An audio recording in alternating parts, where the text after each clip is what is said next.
물망초 제86차 일상 세미나가 시작될 예정이니 참석자분들 모두 자리에 참석해 주시고 원활한 세미나가 진행되게 해주시길 부탁드리겠습니다.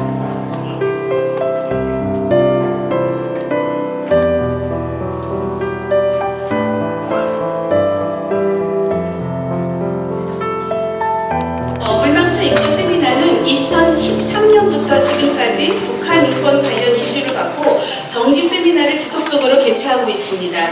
세미나에 앞서 국민의례와 식전 행사를 진행하도록 하겠습니다.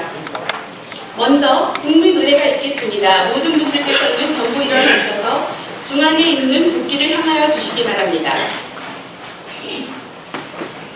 국기에 대하여 경례.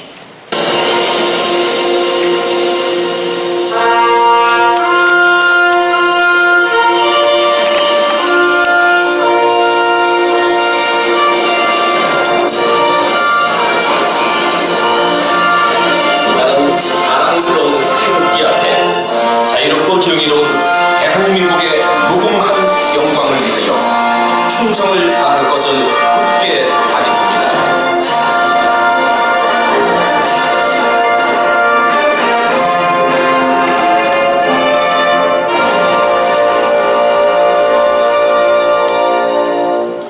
바로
바로 이어서 2024년 물망초 꿈방울 하반기 장학증서 수여가 있겠습니다. 대학교 성명 임충혁 위 학생은 재단법인 미래한국재단과 물망초에서 장학 규정에 의겨 장학생으로 선정되어 장학금과 장학증서를 수여합니다. 2024년 9월 30일 재단법인 미래한국재단 이사장 허하평, 사단법인 물망초 이사장 박선영 대도.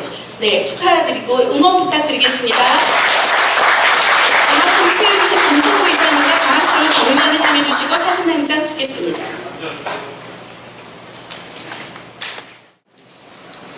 예, 아직도 날씨가 많이 덥습니다. 아직은 많이 참석해 주셔서 너무 고맙습니다. 저는 물망초 인권연구소장을 맡고 있는 이재원 연구원입니다. 이번에 86차 우리 물망초 세미나를 북한 자유화의 길이라는 주제로 마련하게 되었습니다. 이 주제로 우리가 세미나를 하려고 하는 이유는 2024년 들어서 국제 정세가 굉장히 급하게 바뀌고 있고, 최근에는 북한이 또 이상한 이야기를 하고 있습니다. 우리하고 같은 민족도 아니고 적대적인 두 개의 별개 국가일 뿐이다 하는 식으로 그렇게 얘기를 하고 있고, 남한에도 이 종북 주사파 세력들이 이에 동조하는 듯한 발언을 하고 있어서 한반도를 둘러싼 내외적인 정세가 굉장히 좀 심상치 않은데, 이게 과연 어떤 의미와 조직을 갖는 것인지 전문가분들을 모셔서 좀 점검을 하고 들어봐야 되겠다, 그런 시간을 가져야 돼서 이 세미나를 준비하게 되었습니다. 오늘 그 발제를 해주실 분은 여러분들 뭐 너무 잘 아시겠습니다만은 얼마 전까지 국정원장을 역임하셨던 김규현 전 국정원장님이십니다. 김규현 원장님은 서울대학교 치대학을 졸업하시고 외무고시 학교를 하셔서 외교관을 오래 하셨습니다. 그래서 외교부 차관까지 역임을 하셨는데요. 자료집에는 차장이라고 되어 있고 아마 차관이 맞을 것 같습니다. 그리고 외교안보 수석도 하셨고 안보실 차장도 하셨고 우리나라 외교안보 분야의 일생을 헌신을 해오신 분입니다. 그래서 아마 우리 한반도 또는 우리나라를 둘러싼 국제정세나 이런 분야에 대해서는 가장 정확하고 높은 그런 어떤 경륜과 식견을 갖고 계신 분이 아닐까 이렇게 생각합니다. 토론을 해주실 분은 황성준 우리 물방초 인권연구소 연구위원님이십니다. 황성준 위원께서는 서울대학교 정치학과를 졸업을 하시고 일찍이 박사주의를 제대로 연구해야 되겠다 해서 모스크바까지 유학을 가신 분입니다. 그런데 거기서 공산주의의 실상을 보고 이건 아니다라는 판단을 하셔서 그 이후에 공산주의 사상 내지는 사회의 허실을 고발하는 여러 가지 활동을 꾸준히 해오고 계신 분입니다. 저서도 많이 내셨는데요. 그 유령과의 역사투쟁이라든지 보수주의 여행이라든지 이런 책들도 내셨고, 그 다음에 체첸전쟁, 그 다음에 그 연해주의 북한 불목공들 실상을 파헤치는 칼럼도 쓰시고 조선일보 특파원으로도 활동하시고 그렇게 하신 분입니다. 제가 며칠 전에 집에 책 정리를 하다 보니까 월간조선 10대 특종 중에 뭐 하나가 있는데 보니까 우리 황성준 의원 쓰신 걸 보고요. 참 좋았습니다. 황성준 전 의원은 조부께서 아마 우리가 잘 아시는 황순원 선생님이십니다. 그 다음에 그 서울대학교 영문학과 교수를 하신 황동규 씨의 조카이십니다. 그래서 오늘 두 분이 좀 넉넉하게 편하게 말씀을 하시라고 해서 토론자를 한 분만 모셨으니까 잘 들으시고 방청하시는 여러분들하고도 좀 충분히 얘기를 나눌 수 있도록 그렇게 하겠습니다. 지금 정확하게 20분 거의 다 된 것 같은데요. 발제를 하시는 우리 김규현 원장님께서 한 40분 내지 50분 정도 말씀하셨습니다. 예. 그 다음에 토론하시는 우리 황 위원님께서는 한 20분 정도 토론을 해주시고 나머지 시간은 여러분들하고 얘기를 나누면서 마무리를 하는 것으로 하겠습니다. 김규현 원장님 모셔서 발제를 듣겠습니다. 박수로 환영해 주십시오.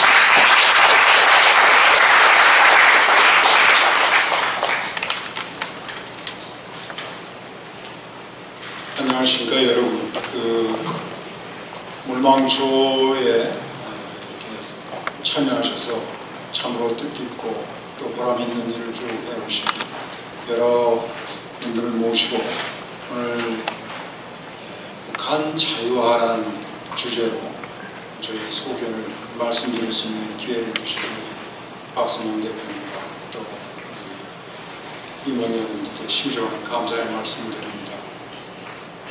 그 끝이 잘 안 보이는 이 북한 문제를 또 북한 이탈 중인 또 탈북민들과 또 어린이들을 위해서 사회에서 사실 정부가 일을 많이 해야 되지만 정부에 따라서 여러 가지 또 부침이 있고 그럼에도 불구하고 이제 민간에서 꾸준히 이러한 뜻깊은 일을 해오시는 데에서 존경과 감사의 말씀을 드립니다.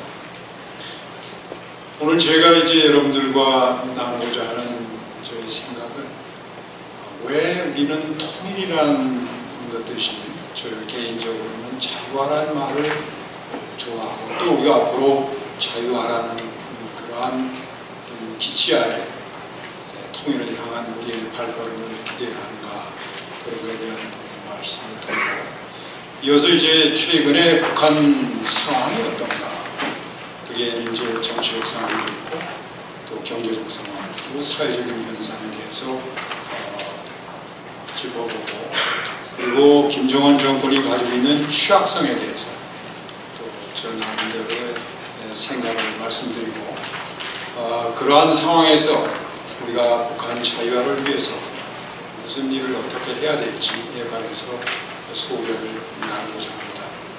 여기 오늘 참석하신 여러분들께서는 실제 활동을 통해서 북한의 인권을 증진하고 북한 주민들의 삶을 조금이라도 개선하기 위해서 애를 써오신 분들이기 때문에 보다 현장감 있는 많은 생각과 또 아이디어가 있으시라고 생각을 합니다.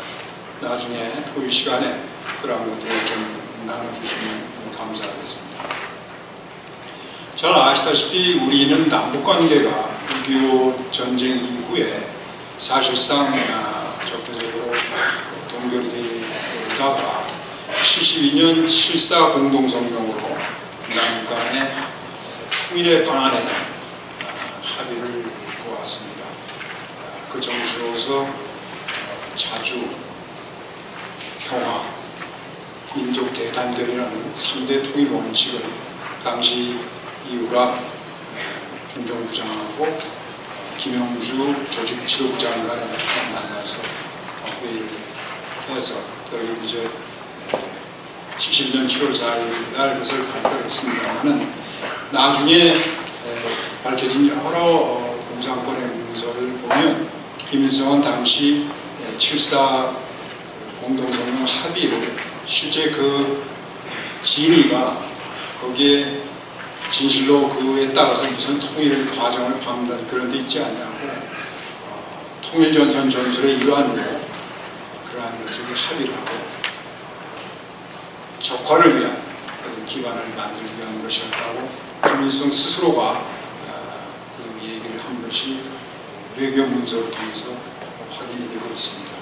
어쨌든 그 이후에 우리 정부의 통일에 관한 논의가 항상 이런 7.4 공동성명의 정신을 바탕으로 해서 이어져 왔던 것은 사실입니다. 그러다가 이제 89년 9월 11일 날 당시 노태우 대통령께서 한민족 공동체 통일 방안을 이제 발표하셨고 이어서 그것은 이제 그런 그 당시에 저희가 이제 노태우 정부에서 북방 외교 정책의 성공 또 8.8 올림픽의 성공 이런 여러 가지 내외 정세를 감안해서 또 국제적인 정세 변화를 감안해서 그러한 것을 천명하신 걸로 알고 있습니다. 그러한 것들이 이제 이어져 오다 저희 정부의 현재 공식적인 통일 방안은 94년 8월 15일 당시 김영삼 대통령께서 8.15 경축사를 통해서 발신 민족 공동체 통일 방안이 이제 그 이후에 우리 정부의 공식적인 통일 방안으로 유지되어 오고 있습니다. 당시 잘 아시다시피 89년 11월 9일 날 베를린 장벽이 무너지고 90년 10월 3일에 독일이 재통일되는 역사적인 큰 사건이 있었습니다. 그 91년 12월 25일에는 이제 소련이 붕괴함으로써 26일에 소련이 붕괴함으로써 동서냉전의 그런 시대는 끝을 막을 내리게 됩니다. 그래서 또 남북 간에는 남북 기본 합의서를 92년에 체결도 하고 이동복 선생님께서 그런 과정에 대해서 누구나도 잘 알고 계시는 내용인데 어쨌든 그러한 여러 가지 국내외 정세를 감안해서 김영삼 대통령 시절에 민족공동체 통일 방안이 천명이 되었습니다. 그러나 잘 아시다시피 그러한 우리의 통일 방안에도 불구하고 사실상 남북 간에 실질적인 통일을 향한 큰 진전은 없었습니다. 아시다시피 김대중 대통령 시절에 2000년에 남북 간에 낮은 단계의 연방제 통일이라는 그런 합의를 했습니다만 사실 서로 다른 어떤 이념과 또 정체를 가진 두 개의 정치적 파르티가 정치적 그 체제를 가진 두 어떤 뭐 나라라고 하긴 뭐합니다만 그것이 그런 연방제 통일을 한다는 것은 사실은 현실적으로 전혀 불가능한 가능하지 않은 그런 것을 어떻게 보면 그 언어의 유희 같은 당시 학자들도 그렇고 모두 그러한 것들이 가능하지 않다는 것은 다 알고 있습니다. 어쨌든 간에 정부에서 남북 간의 그런 것을 내걸어서 사실 통일에 대한 기대감은 상당히 높였습니다만 결국 그 이후에 실질적 진전은 없었습니다. 또한 이제 박근혜 대통령 정부의 시절에 이제 통일준비위원회라고 해서 통일에 대한 상당한 어떤 현실적인 준비가 필요한 상황이다라는 판단하에 그런 통일준비위원회를 발족을 해서 여러 가지 분야에 대해서 통일준비에 관한 필요한 사항들을 실무위원회가 다 점검을 하고 또 했습니다만 사실 그것도 그 이후에 특별한 우리가 실질적인 진전을 보지 못했습니다. 아시다시피 올해 8월 15일 날 윤석열 대통령께서 자유, 평화, 번영이라는 그러한 새로운 지표를 제시하면서 자유, 통일을 향한 강한 의지를 국내에 천명을 했습니다. 그래서 이것은 제 생각에는 7.4 공동성명에서 얘기한 자주 그런 중심으로 한 민족 대단이라는 그런 것을 벗어나서 분명하게 우리가 자유민주통일이라는 기치를 정부 차원에서 천명한 굉장히 뜻깊은 어떤 방향의 전환이다 이렇게 보고 있습니다. 이러한 정부의 그런 지속적인 통일에 대한 정책 발표 그리고 이런 담로, 사회적 담론이 있었음에도 불구하고 사실상 통일에 대한 국민의 지지는 날이 갈수록 낮아지고 있습니다. 서울대학교 통일연구소에서 조사한 그런 내용을 보면 2023년에 조사를 했습니다만 그 결과를 보면 2007년도에 통일이 매우 필요하다라는 그 조사 대상자의 34.4%가 그렇게 응답을 했고 또 약간 필요하다라고 하는 사람은 29.4%. 그래서 2007년도에는 우리가 표본이 어쨌든 간에 63.8%의 분들이 우리 국민들이 통일을 지지하는 것으로 이렇게 나타났습니다. 그러나 2023년 통계를 보면 조사 내용을 보면 매우 필요하다는 게 15.3% 그리고 약간 필요하다는 게 28.6%에서 43.9%가 통일을 지지하는 것, 즉 과반 이하로 통일에 대한 지지도가 떨어진 것을 알고 있습니다. 2007년에서 2023년까지 보면 약 20%의 통일 지지도의 감소를 볼 수 있습니다.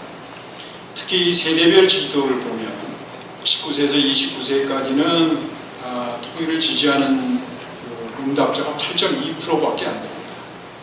그리고 그냥 현상 유지가 좋다. 통일 거는 건 난 관심이 없다.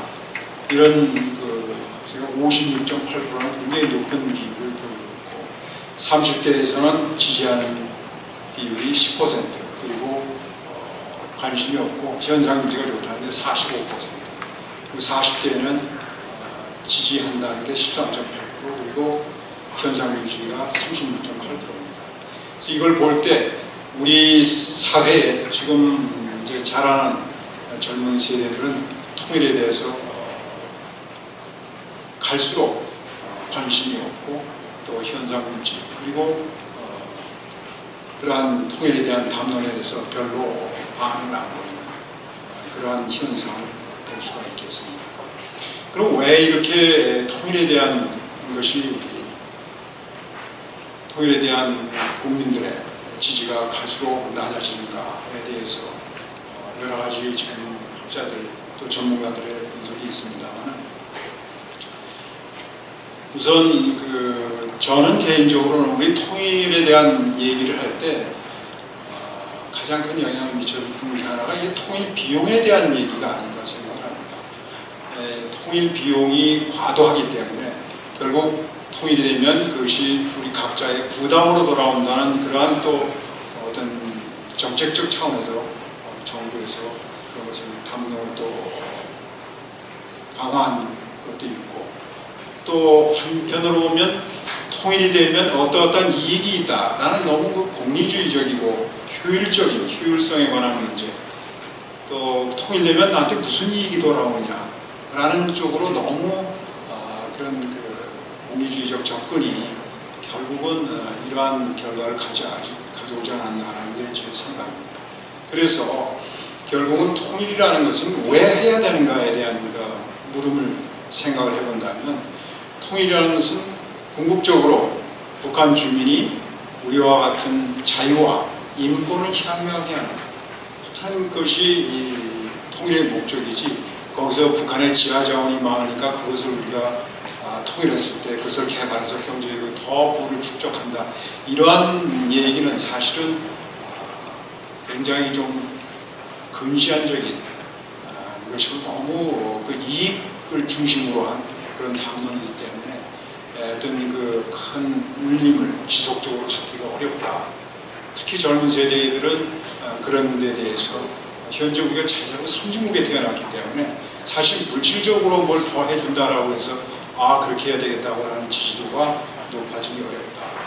그래서 저는 이러한 우리가 통일의 궁극적인 지향점, 그 가치는 자유와 인권, 그런 인간의 가장 기본적인 권리를 박탈당한 북한 주민에 대한 그런 자유와 인권을 가져다 주고 우리와 같이 개인들이 자유롭게 자기의 모든 능력을 발휘할 수 있게 하는 그런 환경을 만들어주자는 게 통일의 목적이 있다고 볼 때 그러한 자유화라는 것으로 접근할 때 이런 보다 폭넓은 공감대를 확산할 수 있고 이게 가치 지향적이기 때문에 훨씬 동력을 만들 수 있고 또 국내나 또 국제적으로 연대를 만들 때 훨씬 다시 말씀드리면 동력을 확보하기가 용이하고 또 올바른 방향이다.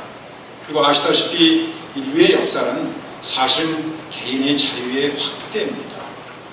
그 자유라는 것을 통해서 자유가 주어질 때 번영이 가능하기 때문에 이 자유라는 가치를 추구할 때 우리가 좀 더 어떤 거기에 동력을 부여하고 국제적인 연대를 통해서 훨씬 더 궁극적 통일이라는 그러한 자유화라는 것을 통해서 자유화가 되면 자연스럽게 통일이라는 것은 이루어지는 그런 것으로 보는 것이 올바른 정법이라 생각을 해서 사실 저는 공직에 있을 때 늘 북한 자유화라는 수도로 그렇게 강조를 해왔습니다.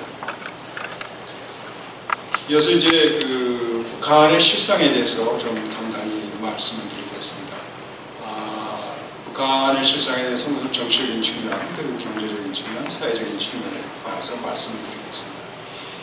북한 이야기하면 북한은 김가의 세습 독재에 의한 현재는 김정은이 독재자로서 모든 것을 장악하고 있기 때문에 늘 우리 북한 얘기를 할 때 제일 많이 물어보는 것들이 이제 김정은의 건강이 어떤가. 지금 뭐 여러분들이 김정은 건강에 대해서 말씀들을 하고 여러 또 유튜브를 봐도 온갖 그 추측이 많이 나옵니다. 근데 사실 김정은의 정권에 대해서 우리가 김정은의 건강 상태에서 정확하게 우리가 어떤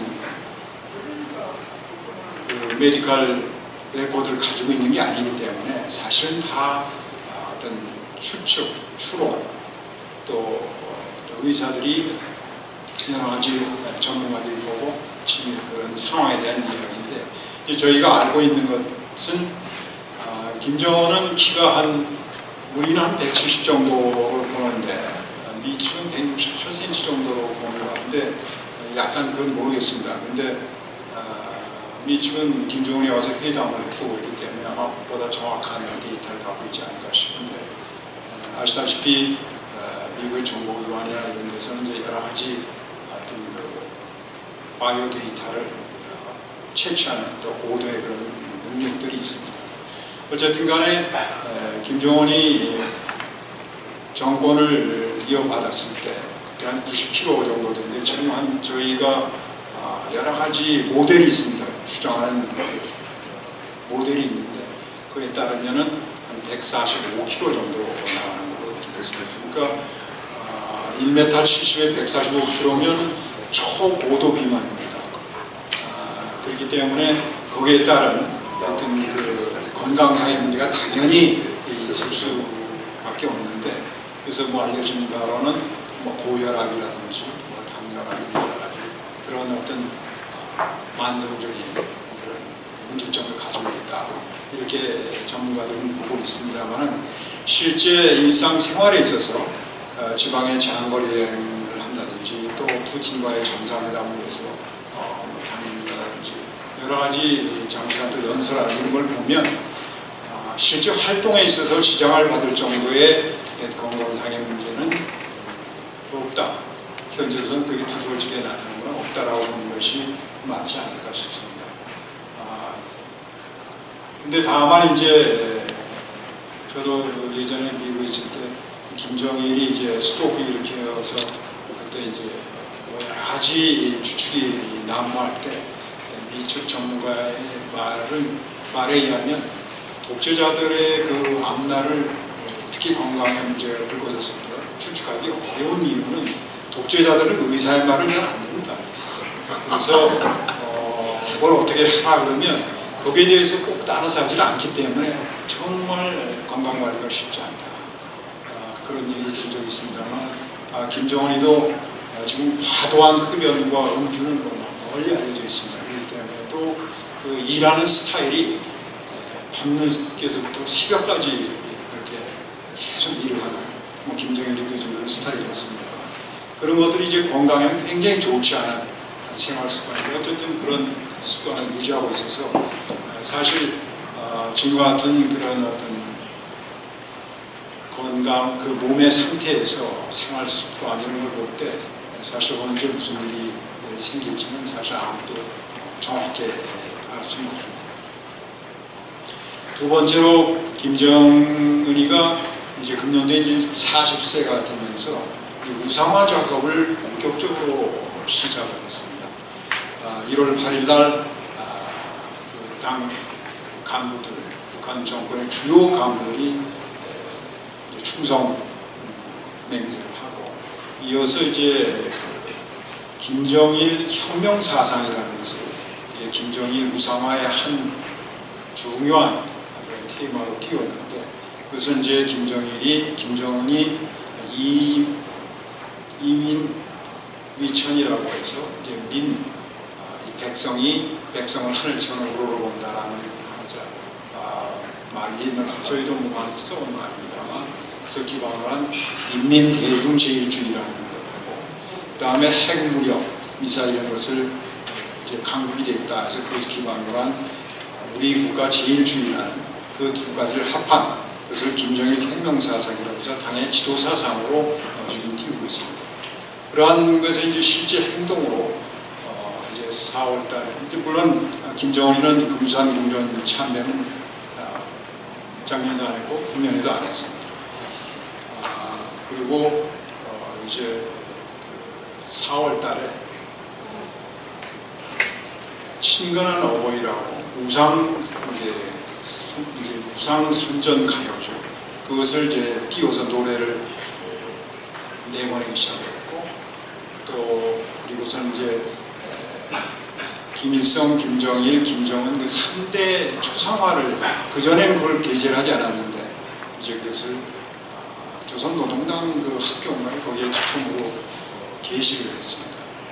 그리고서는 김정은이 이제 단독 배지도 당 간부들이 회용하도록 착용하도록 했는데 이런 것들이 모두 이제 김정은이를 우상화하는 그런 작업으로 이렇게 볼 수 있고 이건 소위 북한의 구구절 행사에도 김정은이는 금산에 가지 않았고 그 금산궁전에 참배한 간부들을 조선노동당사로 불러서 거기서 자기가 치하하는 오히려 그런 것을 보였고 금년도에 또 태양절이라는 사이로 김일성 생일을 기념한 태양절 그런 용어를 이제 쓰지 않고 4.15 또는 4월 명절 이런 말로 바꾸면서 이제 김일성에 대한 또 김정일에 대한 이런 흔적을 서서히 몇 개 해가는 그런 지금 조치들을 취하고 있습니다. 그런 걸로 볼 때 이제 이런 김정은 우상화를 이제 본격적으로 시작하는데 과연 이런 것들이 앞으로 김정은 정권을 강화하는 쪽으로 작용할지 아니면 그것이 오히려 역작용을 낼지는 좀 더 두고 봐야 되겠습니다만 그러한 지금 정신적인 상황이 북한에서 전개가 되고 있습니다. 경제 지표를 보면 금년도에 4년 만에 3.1%의 성장률을 보이는데 사실은 이런 것을 이제 경제 규모 실제 규모로 보면 2016년 대비해서 9%가 축소된 그런 겁니다. 그러니까 경제가 발전하는 게 아니라 훨씬 축소가 됐다. 당시 35조 4천억 원의 규모에서 금년도에는 32조 3천억 정도로 줄어들었다. 특히 이제 주목할 것은 저희가 중국과의 무역 관계입니다. 이 북한의 대중무역이 주종인데 금년도에 27.2억 불을 기록했는데 이것은 19년에 코로나 대비해서 한 82% 되는 거고 그러나 이렇게 코로나 대비까지 아직 올라가지 못했다는 거예요. 근데 급격하게 금년도에 사실은 또 전년 대비해서 이걸 보면 19%가 감소한 숫자입니다. 그러니까 중국과의 무역액이 확 줄어들고 있다 이런 걸 알고 있습니다. 알 수가 있습니다. 그런데 이제 아시겠습니다. 북한에서는 지금 이제 자기네 계획 경제를 복원해야 되겠다라고 굉장히 강하게 추진하고 있습니다. 이 북한의 미국 전문가들도 다 그렇게 얘기를 합니다만 북한이 지금 자기네들의 계획 경제 그 자체는 아무런 문제가 없다. 사실은 그게 가장 좋은 제도인데 다만 그러한 계획 경제를 돌릴 수 있는 자원이 없기 때문에 식량이 없다든지 또는 어떤 물자가 없어서 그 시스템이 안 돌아가는 거지 그 시스템 자체는 아무런 문제가 없다고 지금 굳게 믿고 있어서 이번에 또 계획 경제를 다시 복원하겠다. 김일성이 늘 주장한 게 북한의 3대 자랑거리 또 남한에 대한 우위라는 것이 모든 주민은 먹는 것에 대한 걱정할 게 없다. 배급제를 통해서 모든 것을 지급하고 또 무상의료와 무상교육을 통해 이것은 그 당시 그들의 말로 남조선에 비해 절대 우위를 가지고 있는 겁니다. 그래서 굉장히 그것을 선전을 많이 했는데 이 아시다시피 배급제가 완전히 붕괴가 됐습니다. 그래서 이러한 북한이 이제 다시 어떤 배급제를 되살리려고 이렇게 하고 있고 또 이제 지방이 발전이 안 된다고 해서 김정일이가 금년도에 20승 10 정책이라고 해서 20개의 군을 지정해서 10년 내에 그 현대적인 최소한의 공장들을 세워서 거기서 이제 어떤 경제적 활동을 영위하게 한다는 그런 계획을 세웠는데 북한 매체의 선전이라면 금년도에 80% 달성을 했다. 이렇게 믿을 수 없는 겁니다만 이렇게 해서 이제 그걸 하려다 보니까 외화 수요가 폭발해서 지금 1불당 1월 달에 9,670원 하던 게 지금은 18,000원으로 올랐습니다. 그럼 2배 정도 인플레가 생겼고, 또 쌀값도 1월 달에 키로당 5,450원 하는 게 지금 한 7,000원 되는 걸로 이렇게 되어 있습니다. 그래서 경제적으로 보면 이런 그 북한의 어떤 경제 구조적인 문제에 더해서 사실상 자원이 지금 핵 미사일 개발에 있는 자원 모두 투여하고 있고, 또 특히 아시다시피 핵과 미사일 개발에 집착하다 보니까 유엔 안보리 이사회 제재라든지 또는 한미일 또 EU 이런 국제적 제재하에 있기 때문에 북한이 경제적으로 그런 자기네들이 원하는 원료라든지 또는 식량 이런 것을 구하기가 어려운, 그래서 구조적인 문제가 있어서 사실 북한의 경제가 호전된다는 것은 기대하기 어렵다라고 볼 수가 있겠습니다. 결국은 나중에 이제 중국과 러시아의 관계에서도 말씀드리겠습니다만, 이러한 측면에서 김정은의 그 대외적 행보 전략이 상당한 정도로 제가 보기에는 전략적인 큰 실책을 범하고 있지 않나 이렇게 봅니다. 사회적인 측면에 있어서 가장 문제가 되고 북한이 지금 어떤 체제의 가장 큰 위협적인 요소라고 보는 것이 장마당 세대입니다.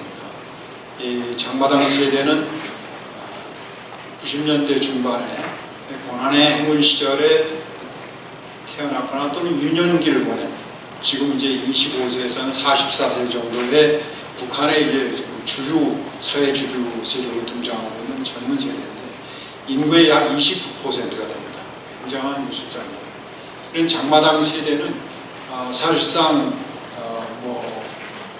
여러분들 많이 들으셨겠습니다만 북한 관계한 연구원들은 한국판 MZ, 북한판 MZ 세대다 이러는데, 사실 이들은 자라면서 유년기를 통해서 당이나 또는 국가 이런 어떤 공적 기관의 혜택을 받지 못하고 자란 세대입니다. 장마당에서 자기 부모들이 또는 본인이 장마당 활동에 참여하면서 그를 통해서 생존을 확보해온 그런 세대이기 때문에, 그런 시장이라는 것은 여러분 잘 아시다시피 시장이라는 것은 물건만 거기서 교환되는 게 아니라 정보가 교환되고 정보가 유통되는 굉장히 강력한 그런 기제입니다.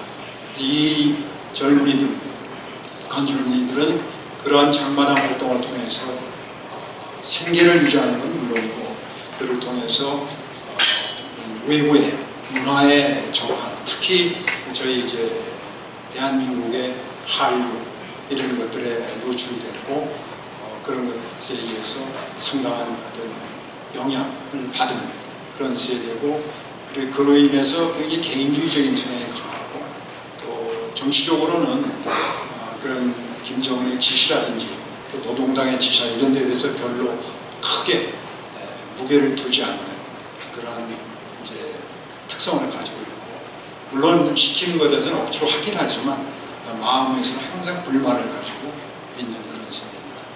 또 외부 문화에 노출되어 있어서 상당히 생각도 좀 유연하고, 또 그러한 것을 더 즐기기 위한 어떤 문화적인 욕구도 강한 그런 세대입니다.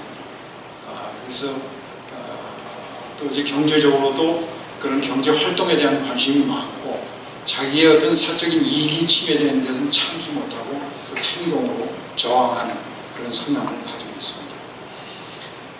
사실 이 문화라는 것이 엄청나게 중요합니다. 우리가 북한 관계를 쭉 보더라도 우리가 탈북민들 쭉 인터뷰를 해보든지 조사를 해보면 사실 이념이 자유 이념이 어때서 그런 것보다는 훨씬 더 강력하게 이 사람들의 생각을 바꾼 건 문화입니다. 그래서 문화의 힘에 대해서 나중에 더 말씀드리겠습니다. 그래서 이 장마당 세대가 사실 북한의 그 김정은 정권에서 최대 위협으로 사실 등장했습니다. 지난번에 김영호 장관께서 그 8.15 통일 다트린에 가서 경례하면서 북한에는 당이 두 개가 있는데 노동당과 장마당이 있다, 이런 말씀하시는데 많이 이제 얘기되는 그런 얘기입니다. 사실은 지금 어떻게 보면 싸움은 노동당과 장마당의 싸움이다, 두 당이 싸움이다 이렇게 말씀을 드리겠습니다. 그런데 이제 이런 북한 당국이 그런 위협을 인식하고 있기 때문에 노동신문에서도 이런 새로운 세대가 돼서 생각들이 바뀌었다는 걸 지적을 하고 있습니다. 그래서 이를 이제 강력히 단속하기 위해서 이런 장마당 세대의 생각을 바꿔야 되고 그런 충성심을 유도하기 위해서 지금 나름대로 북한 당국이 여러 가지 동원해서 교육도 시키고 평양에서 대회도 열고 하고 있습니다. 그러나 그러한 것들이 얼마나 심각한 상황인가는 그들이 소위 3대 악법이라는 것을 강력히 지금 추진하는 것을 보면 이게 정말 장마당 세대가 체제 위협적인 요소구나라는 걸 저희가 알 수가 있습니다.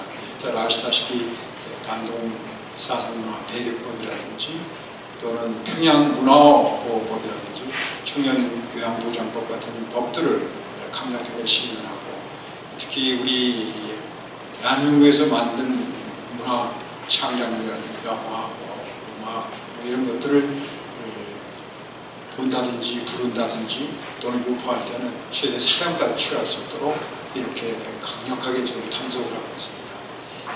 그러나 문화라는 것은 여러분 잘 아시다시피 단속한다고 해서 그것이 사라지는 그런 것은 아니고 계속해서 또 이게 돈과 연결이 되어 있기 때문에 저는 장마당에서 단속은 강하게 하고 있습니다만 유통이 계속되고 있고 또 나름대로 시민단체나 여러 이런 일을 하는 분들이 또 항상 거기에 대한 새로운 방안을 강구해서 그런 단속을 회피하는 방법도 강구하고 있고 특히 지속적으로 이 분야는 우리가 더욱더 강화를 해야 되는 그런 분야라고 말씀드리겠습니다.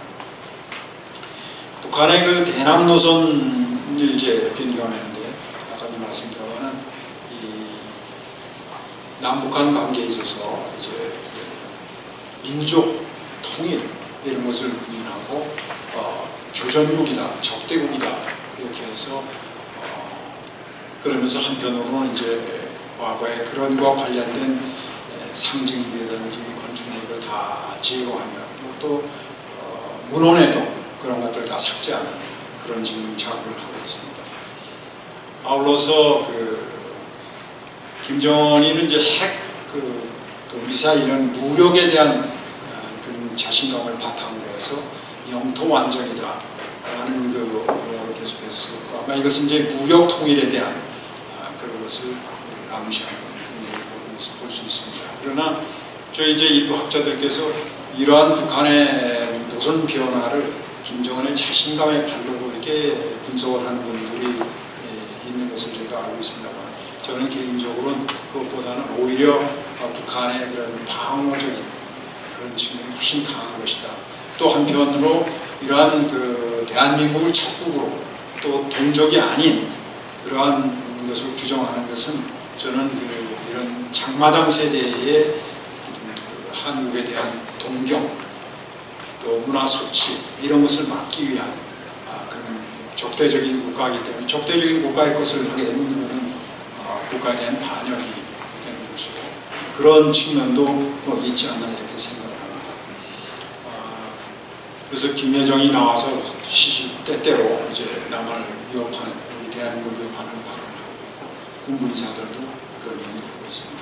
다만 이제 북한이 우리 대북방송체라든지 또 민간단체에 의한 풍선 보내기에 대해서 우물풍선 등으로 또 대응을 하고 있고 여러 가지 위협하는 걸 봐서 우리가 북한이 그 하이브리드 전술에 의한 도발을 할 가능성도 항상 대비를 해야 된다 이렇게 봅니다. 그리고 이제 북한의 그런 대외 관계로서 중국과 러시아의 관계인데 지금 러시아하고는 푸틴이 뭐 방문도 하고 또 김정은도 시베리아의 우주센터 방문도 하면서 정상회담하고 또 군사적인 차원에서 또 경제 사회단도 서로 왕성하게 지금 보관하며 서로 협의를 하고 있습니다. 이게 파악되는 바는 지금 한 컨테이너 한 10,000개 정도 분량의 재래식 무기 또 단거리 미사일 등을 러시아에 제공한 것으로 이렇게 보고 그런 거래는 지금도 계속되고 있다 이렇게 볼 수 있습니다. 대신 이제 러시아는 북한에 대해서 뭐 식량, 유류 이런 것들을 좀 공급을 하는 것으로 이렇게 보고 있습니다. 근데 사실은 그 푸틴으로서는 역대 여러분들이 러시아와 북한의 관계를 보시면 알겠지만 실질적으로 그 러시아로 된 이후에 주고받은 게 별로 없습니다. 그리고 러시아 입장에서 볼 때 북한이 그렇게 뭐 유용한 가치가 있는 그런 국가도 아니고 다만 지금 우크라이나 전쟁이라는 급박한 상황에서 재래식량이 부족하니까 그것을 공급할 수 있는 데가 공교롭게도 이제 북한이기 때문에 북한에 대해서 그런 것을 받고 북한은 사실 내신 러시아로부터 이제 고도의 미사일 그런 기술이라든지 현대식 무기에 대한 어떤 기술을 받고자 하는데 그런 것은 러시아가 제공하지 않습니다. 앞으로도 아마 그런 것은 제공하지 않을 것입니다. 그래서 결국은 이건 러시아와 북한의 관계는 러시아가 북한의 생명줄의 역할을 할 수 없다. 그래서 이런 것들은 굉장히 어떤 러시아 입장엔 전술적 차원의 접근이고 전략적으로 북한을 안고 가려고 하는 것은 아니다라고 저는 봅니다. 그런데 이제 그 중국은 사실 북한의 어떤 생명줄 그런 차원에서 중국과의 관계가 굉장히 중요합니다만 김정은 김일성도 늘 북한의 입장에서 중국을 경계하는 것을 늦추지 않았습니다만 김정은 씨 지금 와서 말로는 조중국어 얘기를 많이 합니다만 실제적으로 북중 관계는 상당히 좀 냉랭한 지금 상황에 있습니다. 지금 특히 이제 중국에서는 북한의 노동자들이 한 10만 정도 중국에 와 있는데 빨리 귀국을 시키라고 계속 얘기하는데 북한은 지금 버티기로 일관하고 있습니다. 그리고 최근에 10월 달에 북중 간에 새로운 그 비자 협정이 맺어졌는데 거기 보면 외교, 공무, 일반 이런 여권을 가진 사람들이 중국에 오면 30일간만 체류하게 이렇게 되어 있습니다. 사실 그럼 굉장히 아주 강력하게 체류 일정을 짧게 잡고 또 어떤 상업적인 목적이라는 다시 비자를 받도록 이렇게 해놨습니다. 그래서 북한이 거기에 대해서 엄청나게 좀 불만이 많습니다. 근데 이런 것들이 지금 해결이 안 되고 있습니다. 그래서 또 북한에 대한 그 중국의 통관이 굉장히 강화가 돼서 실질적으로 그 밀수라든지 이런 것이 어려워지고 그래서 지금 아까도 말씀드렸지만 그런 것들이 북중 간의 무역이 급격히 감소하는 그런 결과를 낳고 있는데 러시아로부터 식량과 유를 좀 받는다고 하면 사실 잘 아시다시피 북한의 돈주들은 다 중국과의 그런 밀무역이라든지 그런 교역을 통해서 돈을 버는 사람들이고 그러한 그 축적된 부를 바탕으로 이제 정치적인 세력들과의 결탁을 통해서 나름대로 계속해서 부를 축적해가는 그런 과정인데 이 중국과의 무역이 틀어진다는 것은 사실 이 돈주들한테는 굉장히 부정적인 바람직하지 않은 그런 상황입니다. 그래서 이런 돈주들이 그렇게 되면 이제 실제로 돈을 버는 어떤 집단들이 바뀔 수 있고 중국의 친중적인 그런 어떤 또 러시아 쪽에 손을 대고 그래서 이런 것들이 약간의 어떤 그런 어떤 사회적인 세력의 변이 이런 것도 초래할 수 있는 가능성이 있다. 중국은 사실은 뭐 공개적으로 그런 얘기가 나온 것은 제가 못 봤습니다만 사실 북한이 갈수록 이게 짐이 되는 게 특히 이게 러시아를 공개적으로 지지하는 거에 있어서 사실 중국으로서는 경제적으로 굉장히 어려운 지금 상황인 것은 미국과의 유럽과의 관계가 틀어져서 더 그런데 그런 러시아를 북한이 직접적으로 이렇게 도와주고 있는 것에서 유럽에서 굉장히 그에 대해서 지금 반발하고 있는 그런 상황이기 때문에 중국은 지금 북한을 대놓고 도와주기 어려운 북한이 갈수록 더 짐이 되는 그런 상황이기 때문에 이제 그 통관도 단속하고 해서 그런 어떤 중국 나름의 대유럽 관계를 생각해서 북한을 좀 조이는 그런 상황이 아닌가 이렇게 보고 있습니다. 북한의 김정은은 사실은 미국 대선에 대해서 관심이 굉장히 많습니다. 그래서 대선 결과가 어떻게 되느냐에 관심을 굉장히 갖고 있고 이제 그 결과에 따라서 어떻게 할지에 대해서 나름대로 여러 가지 하고 있다고 이렇게 보입니다. 그러면은 이러한 북한의 김정은 정권의 그런 그 취약성이라는 걸 이제 잠깐 말씀드리고자 합니다. 이제 그런 그 우상화 작업이라는 것은 사실은 어떤 그 지도자가 우상화 작업을 용이하게 하기 위해서 나름대로 뭔가 큰 성과가 있어야 되는데 핵미사일을 개발하는 게 이제 김정은이 가장 내세우는 성과인데 사실은 그로 인해서 주민들의 생활은 훨씬 피폐해졌고 또 그런 엘리트들이 이제 북한이 여러 가지 각종 제재에 놓여 있기 때문에 사실은 굉장히 그 독재자한테 어려움을 가중시키는 그런 상황을 만들고 있습니다. 세계 어느 독재자도 혼자서 모든 정권을 휘두른 적은 없습니다. 히틀러를 봐도 히틀러의 위트너스하고들이 있고 또 스탈린도 스탈린 베리아를 해서 후르쇼프도 그 중에 아주 핵심적인 다 그 밑에 핵심들이 있습니다. 그런 핵심 세력과 독재자가 연합이 돼서 정권을 유지하는데 북한도 예외는 아니라고 합니다.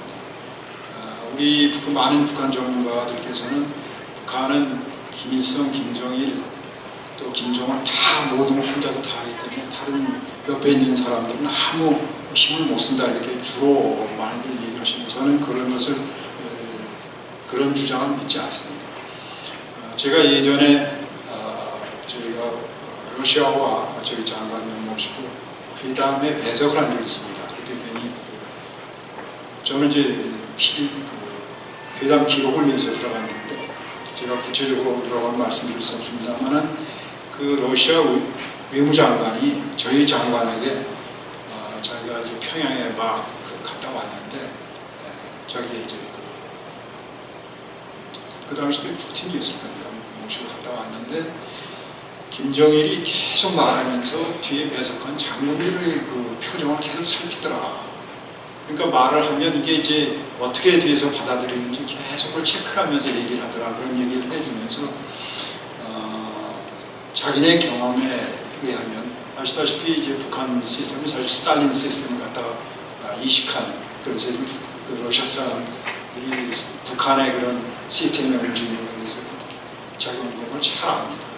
저희한테 조문이 절대로 모든 것을 한 바구니에 담지 마라.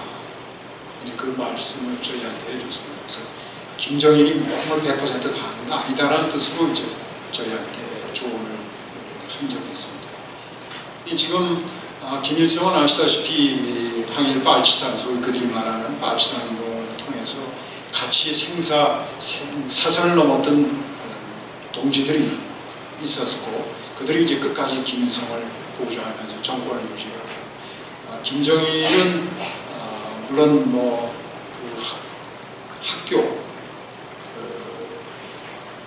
특히 이제 고등학교 그 다음에 이제 대학교는 김일성 종합대학을 다니면서 자기 그 친구들 그리고 당에 들어와서 쭉 오랫동안 같이 일한 그 동료들이 굉장히 많이 있었습니다. 아주 핵심 직군들. 그런데 이제 김정은이는 사실은 주위에 그런 사람이 없습니다. 김정일은 아시다시피 여러분 스위스에는 리버 뭡니까 펠트 그 슈타인홀스 그 중고등학교인지 거기에 가서 이제 수학을 했고 평양으로 돌아와서 어디 학교 다녔다는 거는 평양 그러니까 김일성 군사종합대학교를 나왔다라는 게 있어요. 특설반을 운영을 했다. 어디 김일성 대학을 어디 다녔는지 모릅니다. 이게 김일성 군사종합대학이랑 우리 이제 뭐 국방대학교 같은 그런 거거든요. 그 이제 군사 문제에 대해서 특히 거기서 뭐 포병학을 전공했다 이렇게 북한이 얘기를 하고 있습니다. 저희들이 여러 가지 자료를 보면 그 김정은이가 그 군사 분야, 특히 그 포병 분야는 진짜 관심이 많고 전문적 지식이 있는 걸 알 수가 있습니다. 그래서 굉장히 그 미사일 기술이라든지 뭐 이런 것에 대해서는 아주 상세한 좀 나름대로 지식을 가지고 있습니다. 다른 것에 대해서는 아는 게 별로 없어요. 그리고 저희들이 여러 자료를 봐도 그렇게 뭐 스마트한 것 같지는 않습니다. 어쨌든 간에 그래서 지금 사실은 김정일이 이제 자기 김정은을 후계자로 하면서 여러 사람을 주위에 세웠지 않습니까? 그러니까 말하자면 우리 뭐 쇼군이라는 영화에서 보더라도 도요토미 히데요시가 자기 아들 위해서 가신들 다이묘들 옆에 세워서 잘 보조하도록 했는데 김정일이가 그 김정은에서 했던 사람들이 다 지금 제거됐거든요. 근데 김정은이가 주위에 보면 지금도 여러분 막 보시면 남성들이 별로 없어요. 아주 지금 전부 여성들이 주위에 있습니다.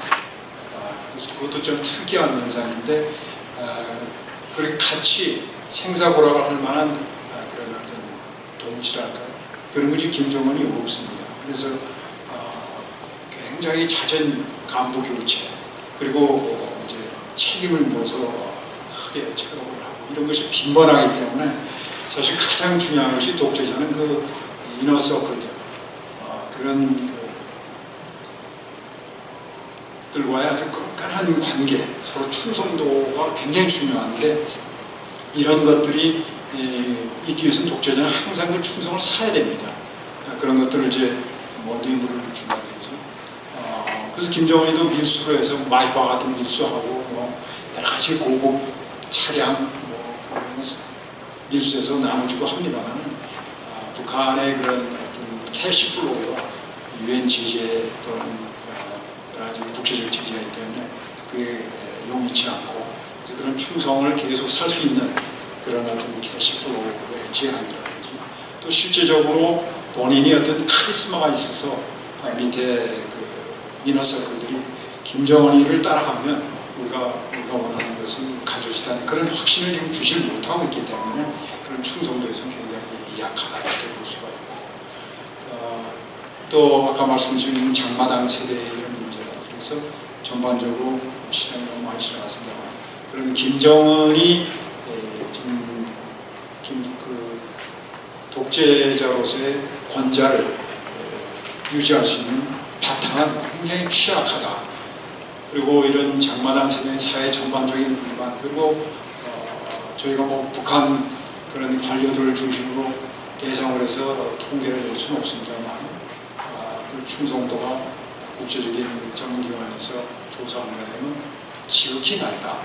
그러니까 앞에서는 뭐 면종하지만 복배하는 그런 것이 아주 강하다. 그래서 사회 전반적으로는 어떤 방에 가스가 찬 것처럼 그렇게 차 있는데 이것을 이제 촉발시켜서 운동의 에너지를 변화시킬 수 있는 그런 것이 지금 북한에 없기 때문에 그것들이 앞으로 우리가 어떻게 하면 이런 북한에 지금 꽉 찬 그런 정권에 대한 불만 그리고 자유에 대한 희구, 갈망 이런 것을 응집시켜서 운동 에너지를 바꿀 수 있느냐가 우리가 앞으로 해야 될 그런 과제라 이렇게 생각합니다. 그래서 이제 그러한 구체적인 자유화의 방법으로서 저희가 생각하면 대상을 북한 주민을 대상으로 하고 대상이 하나 있고 그 북한 주민은 또한 현재 북한에 거주하고 있는 주민과 또 해외에 나와 있는 북한의 해파자들이 있습니다. 그리고 저희 국내적인 문제로 우리 국내에 특히 지금 문망초에서 여러 가지 도움을 주시고 또 지원하는 북한 이탈 주민, 탈북민들을 우리가 어떻게 이분들의 생활을 정착을 잘하고 또 어떤 그분들이 앞으로 북한 자유의 기수가 될 수 있도록 또 통일이 됐을 땐 그분들이 각 지역에서 실질적인 행정 업무를 담당하든가 보장하면서 안정적으로 소프트 랜딩 할 수 있도록 할 수 있느냐 그리고 이제 국제적인 연대를 어떻게 할 것이냐 이런 문제라고 봅니다. 그래서 그렇게 대상을 생각해 볼 수 있는데 특히 이제 다른 것들은 다 우리가 충분히 이해하고 할 수 있는데 북한 주민에 대한 것은 우리가 이제 그 장마당 세대하고 소위 말하는 one size fits all로 어떤 인지전을 해서는 효과가 없습니다. 그래서 세대별 구분을 해서 그 세대의 특성에 맞는 세대별 그 특성을 저희가 분석하고 그 세대에 맞는 어떤 심리전, 문화 심리전을 해야 된다는 것을 특별히 강조해 말씀드리고 싶습니다. 특히 아까도 말씀드린 이 장마당 세대에 대한 이들이 가지고 있는 여러 가지 지금 잠재적인 저항 에너지를 어떻게 현지화하느냐 이런 것들 우리가 여러 가지 사회적, 집단적 지성도 모으고 또 저희가 모아서 그래서 해나가야 되지 않나 이렇게 생각합니다. 특히 이제 북한의 해파자들은 굉장히 취약합니다. 그래서 저희들 여러 정부기관에서도 그 해파자들에 대한 여러 가지 지식, 정보 이런 것을 전달을 해서 그들이 이제 새로운 삶을 찾을 수 있도록 하는 노력을 기울이하지 않고 있습니다. 최근에 그런 해파자들, 북한에서 해외 파견된 그런 해파자들 중에 특히 부모보다도 그 자녀들이 이제 우리 한류에 문화에 노출되고 또 자기의 삶을 새롭게 개척해야 되겠다 해가지고 자발적으로 부모의 만류에도 불구하고 탈북하는 사례도 있습니다. 그래서 이제 그 나와 있는 해파자들 여러분 태영호 지금 사무차장이나 이런 분들 얘기 들어봐도 그 나와 있는 사람들이 가장 부모로서는 가장 걱정이 이제 자녀들의 장래의 문제이기 때문에 여기에 대해서 우리가 좋은 프로그램을 잘 만들어서 그것을 널리 알리는 게 굉장히 중요합니다. 아주 간단하게 지금 만약에 지금 요컨대 A라는 나라에 나와 있는 중고등학생, 대학생들이 만약에 북한을 이탈해서 대한민국으로 올 때 학교는 어떻게 들어가고 학비 또는 뭐 그런 것은 뭐가 되는지 이런 것들이 정확하게 잘 안 알려져 있습니다. 그래서 그런 것들 정보를 잘 정리해서 뭐 공공기관에서도 하지만 민간 차원에서도 그런 것을 만들어서 계속해서 공급해주는 게 중요하다 이런 생각합니다. 특히 이제 아까 문화심전에서 말씀드렸습니다만은 이 마지막으로 이 문화의 중요성 또 저희가 실제적으로 그런 문화라는 건 즐기고 그런 어떤 특히 이제 갈증을 많이 느끼는 부분이기 때문에 이 문화의 힘이 대단하다. 사실 여러분 그 소비에트 러시아가 붕괴되는 데 있어서 우리가 뭐 CIA 역할이라든지 무슨 여러 설이 많이 있습니다만은 문화가 가장 큰 영향을 줬다라는 그 주장이 전문가들 사이에 공유되고 있습니다. 여러분 그 더스틴 호프만이 주연한 그 투츠라는 영화 보신 분 있을 겁니다. 그건 뭐 사실 그렇게 이념적인 영화가 아니기 때문에 당시 소비에트 러시아에서도 상영이 됐다고 합니다.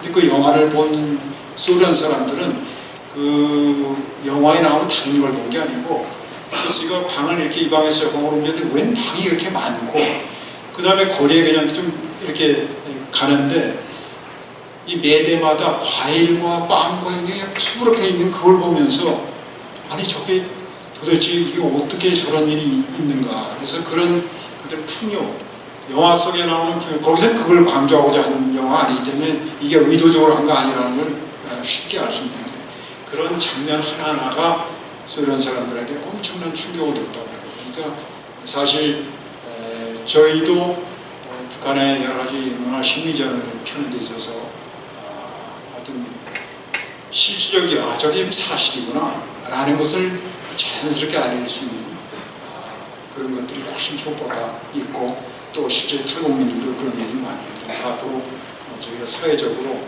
이런 문화 심리전, 인지전 이런 것을 좀 더 우리가 전문가들이 그런 지혜를 짜내고 구체적인 방안을 내서 그래서 집중적으로 전개하고 그래서 북한 주민들에게 희망을 줘야 됩니다.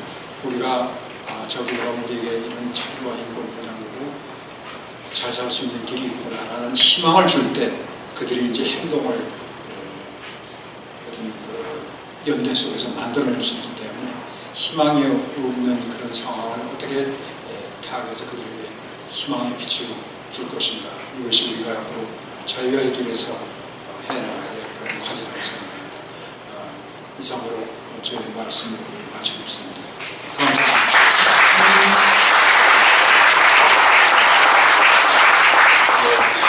김기현 원장님께서 우리가 통일을 빨리 달성하려면 왜 자유와 전략을 택해야 되는지 그리고 북한 실상과 북한 사회의 여러 가지 취약점이라든지 인권 문제라든지 이런 것들을 말씀을 하시고 문화전쟁, 문화투쟁의 중요한 점을 강조를 하셨습니다. 예, 제가 생각하기도 가장 현실성이 있는 그런 통일 전략이 아닌가 이런 생각이 듭니다.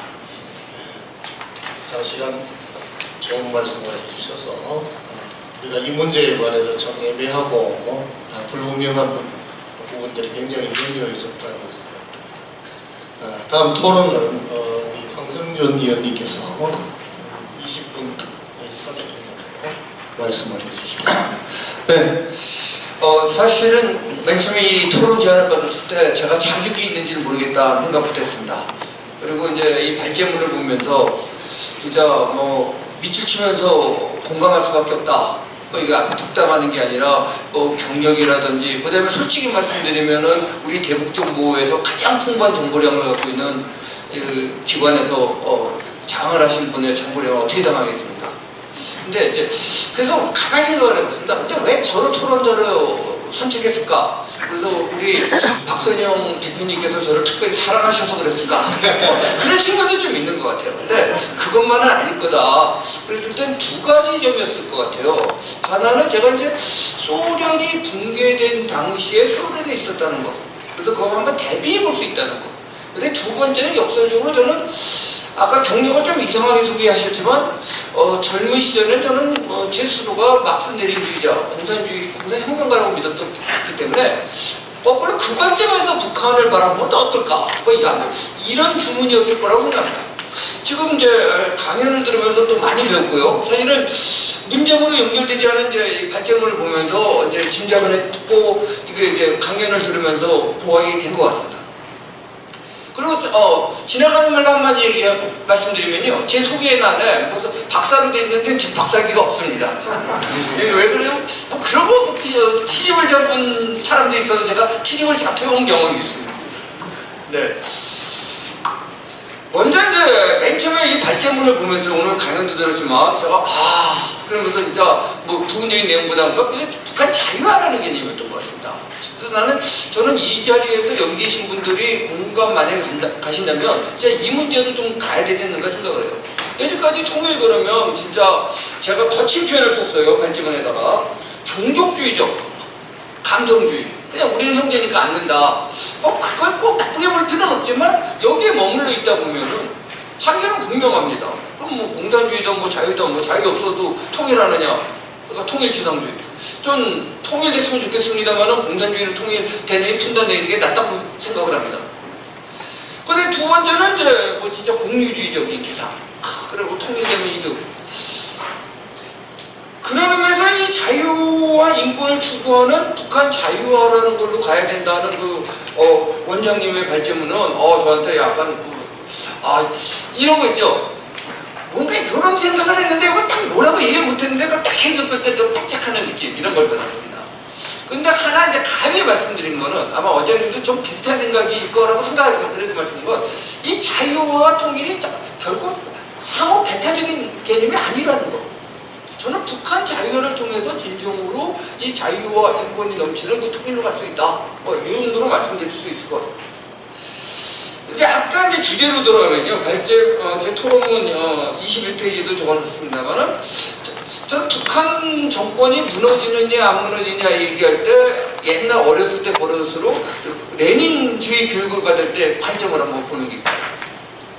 여기서 이제 발제하시면서 이제 제가 호트킨 교수의 지표를 썼는데요. 이것도 참 재밌다고 봤는데 제가 이제 이 공산혁명 운동가를 하던 시절에 레닌의 혁명에 대해서 사실 그건 레닌이 직접 쓴 것보다는 이제 스탈린이 영리했다라고 알려져 있는데 보면은 객관적 조건이 두 가지가 있어야 되고 거기에 주체적 역량이 합쳐져야지 정권이 무너질 수 있다. 그렇게 교육을 받았습니다. 여기서 객관적인 조건이라고 하는 것은 이제 21페이지에 제가 적어놨습니다. 대중이 더 이상은 현상을 견딜 수 없다. 그냥 못 먹고 못 살겠다. 바꿔보자라는 생각을 한다. 레닌은 뭐라고 얘기하냐면 그걸로는 혁명의 조건이 불충분하다. 대중이 왜 봉기를 일으켜와야 실패한다. 그거는 대부분의 많은 농민 반란이라든지 그런 역사에서 보여준 거. 그런데 뭐가 중요하냐면은 더 중요한 게 뭐냐면 지배계급 자신이 기존의 방식으로는 유지할 수 없다라고 생각보다 분열됐대. 이때 혁명이 난다. 또 오늘 또 이렇게 강연해 주실 때 보면은 그 이제 위닝 코올리션이 어떻게 이제 무너져야 되는지 뭐 얘기했는데 참 많이 공감을 했습니다. 북한이 과연 그러면 이제 지배계급이 지금 분열되고 있는가? 그랬더니 어떤 분은 이러시더라고요. 요즘에 엘리트 탈북이 늘어나는 것이 무슨 거다. 그래서 뭐 조짐은 나타나고 있는 것 같다. 하지만 아직 좀 더 지켜봐야 된다는 생각을 하고요. 근데 보다 중요한 건 이제 주체적 역량 부분입니다. 앞서서 이제 발제하신 때도 말씀하셨지만 이제 장마당 세대가 아마 불만이 많을 겁니다. 근데 장마당 세대는 결코 자유와 운동 세력으로 전환되지 못했습니다. 정치화되지 못했습니다. 이게 왜 그럴까? 뭐 여러 가지 이유가 있습니다만 이 문제입니다. 그러니까 대중의 불만을 갖더라도 현재를 무너뜨리고 대체할 권력이 보이는가? 이것이 굉장히 중요한 얘기라고 생각을 합니다. 뭐 시간도 많지 않으니까 뭐 빨리 넘어가겠습니다. 근데 뭐 아까 소련이 붕괴될 때 얘기를 하는데 바로 이제 제가 이제 90년, 91년 이 당시에 소련 말기를 보면은 소련 사회는 이제 끝났다는 조짐이 보였습니다. 첫 번째는 이제 아까 말씀하신 것처럼 배급제가 붕괴돼요. 제가 이제 이 한국 사회에 오면서 북한이 배급 사회가 붕괴된다 그랬을 때 이해를 잘 못하시는 것 같아요. 그래서 제가 이제 탈북하신 분들은 잘 이해를 해요. 그래서 제가 이제 웃긴 농담 하나 하겠습니다. 너무 정직돼 있어갖고 이 자리에는 여기 이민복 선생님도 와 계시네요. 제가 사실은 북한 문제를 제일 먼저 눈을 뜨게 해주신 분인데, 근데 김성민 대표라고 있는데 그분하고 이제 얘기를 하는데 그러더라고요. 김성민 대표가 너 있을 때 너 달걀 한 달에 배급 얼마 받았냐? 그래서 저는 그 당시에 열알을 받았어요. 열알이라고 했더니 김성민 대표가 그러더라고요. 야, 그 당시에 요즘에 사투리가 없어졌는데 그 당시에 좀 사투리를 쓰시는데, 야, 그래도 소련이래 그 선진국이지. 난 세알 받았어, 세알을. 그러더라고요. 근데 이제 소련에서 여러분들 그 당시에 줄 서고 그런 게 뭐냐면 열알 받던 것이 없어진 거예요. 그때 줄 서시는 거거든요. 열알하고 어떻게 사느냐 이 논쟁을 하지 않겠어요. 잠깐 열알이라도 받았을 때는 이제 살아요. 이게 무슨 소리냐면 한국 분들이 자꾸 이거 뭐래요? 월급이 얼마냐고. 러시아에 가요. 여기 군인분들 많으신데 이제 고급 장교라든지 이런 분들 뭐 있지만 사병이 월급 갖고 삽니까? 뭐 요즘엔 또 사병들 월급들이 좀 많아졌다. 몇십만 원 됐더라고요. 근데 옛날에 월급 갖고 안 살았어요. PX에서 좀 사먹느냐 안 사먹느냐. 근데 월급은 안 줘도 좋은데 보급이 끊어지면 어떻게 되죠? 그걸로 생각하시면 됩니다. 그리고 또 하나 중요한 게 뭐냐면 우리는 정치 불만이 있으면 정치 안 해버려. 그냥 나 살게. 이래버리면 되는데 배급표를 끊어주는 순간에 얘는 행사 여태권이 끝나는 겁니다.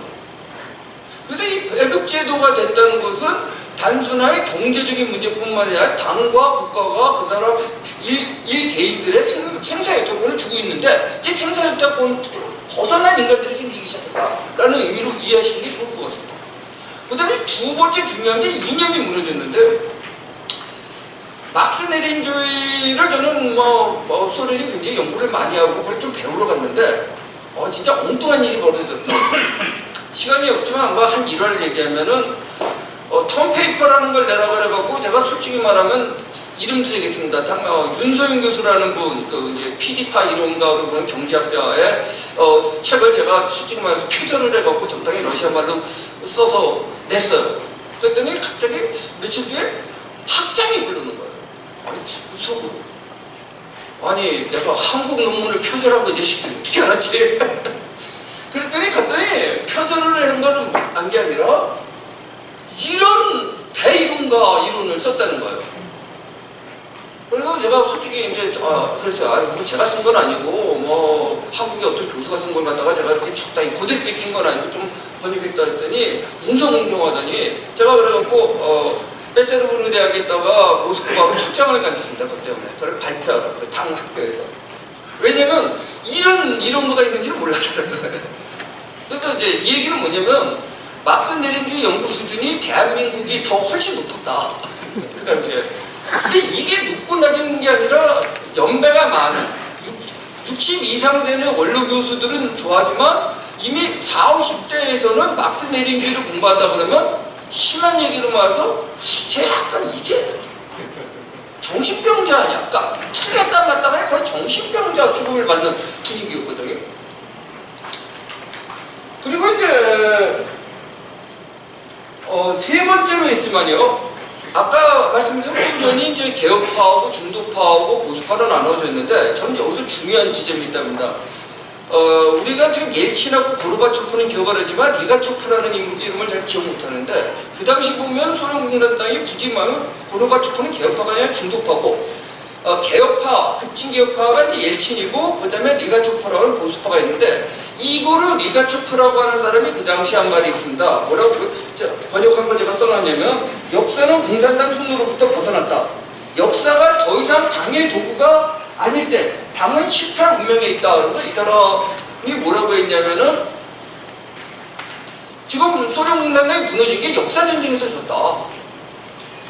그러니까 소련 공산당에 많은 문제가 있지만 그래도 스탈린을 뭉쳐서 이 독일을 물리치고 파시즘을 하고 사회주의 건설을 했다는 신호가 있고 밑에 이 하급 당원들은 그걸 믿고 충성스럽게 있는데 하급 당원들이 소련 공산당 당원이라는 것을 수치스럽게 여기는 먹고 살기 위해서 하는 거지. 그러니까 심지어 하급 당원뿐만 아니라 그 당시에 보면은 아까 말한 당학교의 굉장히 높은 중앙위원급 그러니까 당 비서를 하는 인간이 너는 왜 한국에서 왔으면서 막스 내린을 좋아하냐. 그래서 내가 무슨 왜 당신은 그러면 계속 당 간부로 있냐. 이런 말을 하더라고요. 충격을 받아요. 먹고 살기 위해서. 그러면은 전 네 번째라고 지적한 게 또 한번 지적해 볼 필요가 있습니다. 그러니까 정권이 무너질 때 보면 정권을 무서워한다. 저는 나쁜 놈이다. 그래서 무너지는 게 아니라 정권이 조롱의 대상이 될 때 무너지다. 그러니까 소련 그 당시에 보면은 이미 스탈린은 굉장히 무서워한 거예요. 스탈린이 나쁜 놈이지만 굉장히 무서워하고 그랬는데 이미 브레즈네프 말기에는 브레즈네프가 웃긴 놈이 되고 아주 별걸 이뤘네요. 저는 여기 시간이 그렇지만 시간이 있다면 할 얘기인데 시간이 없으면 빼드립니다만은 87년도 흑살력 노동운동 할 때도 노동자들이 일어날 때 다들 불만이 있어서 일어날까요? 그게 아니라는 지점이 있습니다. 그러니까 소위 말하는 정권이 무서워 보일 때 일어나는 거죠. 시간 좀 있습니다. 그래서 이제 그 다음에 이제 하나 얘기하고 싶은 건 소위 말해서 적대적 두 개 국가 얘기하는데요. 이것도 제가 학자 얘기는 하지 않겠습니다. 그래서 여기 쏠 때 아까 일부 학자가 핵보유 자신감에 사로잡혀서 무력 통일하겠다라고 하면서 일부 학자라고 하셨는데 제가 좀 터프하게 얘기하면 이 운동권이 굉장히 지금 이것 때문에 여러분은 또 다르게 생각할지 몰라도 이번에 그것 때문에 굉장히 혼란에 빠져 있습니다. 특히 주사파들. 그러다 보니까 그거를 갖다가 합리화시키려고 하는 일부 진짜 친국 종북을 넘어선 그 학자인지 뭔지 모르겠어요. 저도 편이 그런 사람들이 이런 식의 논리를 피고 있는 거지. 난 이게 학자의 주장인지는 잘 모르겠습니다. 죄송합니다. 제가 표현이걸 사실상 저는 이 해석이 맞다고 봅니다. 진짜 흡수 통일될까봐 저는 딱 놓자. 근데 또 한 가지 잘못된 해석은 이래요. 우리가 이제 통일하지 말자는 분위기가 또 있으면서 그건 참 좋지 않느냐 그런데요. 이 대목을 주목해야 됩니다. 적대적 두 국가라는 평화공존하자는 것도 아니에요. 평화공존론도 웃기는 얘기지만 후르시초프 수준의 평화공존론도 아니고 적대적 두 개 국가입니다. 근데 여기다가 또 깨춤을 추시는 분들이 있죠. 여기에 또 같이 호응을 해갖고 제가 어떤 특정 정치인의 이름은 제가 언급하지 않겠습니다.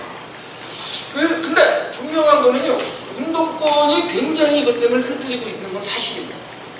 근데 이거는 제가 요즘에 이제 주사파한테 내부 아주 깊숙이 모릅니다만은 90년대 때 소위 말하는 유엔 동시 가입을 할 때 운동권이 얼마나 절망하고 좌절하고 이걸 어떻게 해석하려고 고민했던 기억이 있는데 그때가 생각난다. 그때 솔직히 맨날 유엔 동시 가입 반대 투쟁도 하고 그랬는데 갑자기 북한에서 그거 한다고 하니까 충격받아갖고 이건 논쟁을 하고 그래서 PD파는 거의 떨어져 나가고요. 그래서 이제 주사파가 그래도 당이 하는 대로 가자라고 하면서 지킨 겁니다. 사실 머리로는 이야기가 그 당시에 빨갱이 시절 때도 빨갱이 논리로 이해가 안 됐던 얘기입니다. 그러면 마지막으로요, 이제 김일성 정권 레짐 체인지가 가능한가? 저는 이 북한이 자유화가 되고 자유를 통해서 이렇게 잘 교류하고 그래서 뭐 통일까지 갔으면 좋겠습니다만은 일단 북한 인권과 이 자유가 올라와야 된다고 생각합니다. 첫째, 지적하시고 여러분이 알다시피 김정은 정권의 경제 사회적 위기는 분명한 것 같습니다. 그리고 지금 북한은 굉장히 취약한 상태에 있지 무슨 자신 있어갖고 뭐 해갖고 장난을 치거나 혹은 두 개 국가로 얘기하는 건 아니라고 생각합니다. 그런데 문제는 과연 이 변혁을 이끌어나갈 정치 세력화가 이루어지고 있는가? 아까 지적하신 것처럼 장마당 세대가 이 자유화 운동 세력이 되고 있는가? 아직은 조금 미약하다고 생각합니다. 그래서 여기서 가장 큰 문제 중에 하나는요, 경제 정치 문제도 있지만 역사 투쟁이 필요하다고.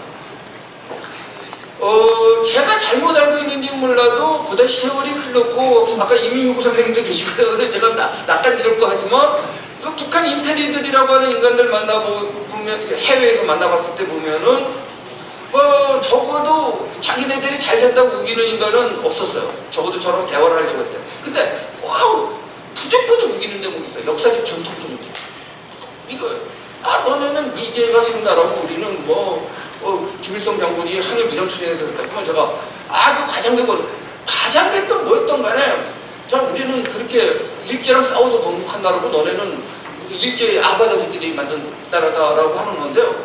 이게 문제는 더 심각한 문제는 북한 주민의 문제가 아니라 대한민국의 40대들 그것도 무슨 꼭 운동권이 아닌 사람도 그렇게 생각하는 사람들이 굉장히 많다는 것을 제가 말씀드리고 싶습니다. 그랬을 때 바로 이 역사 투쟁에서 북한의 정통성 자체를 붕괴시켜야 된다라고 생각을 하고 있고요. 그리고 이제 한류의 강조, 두 번째는 한류 굉장히 중요합니다.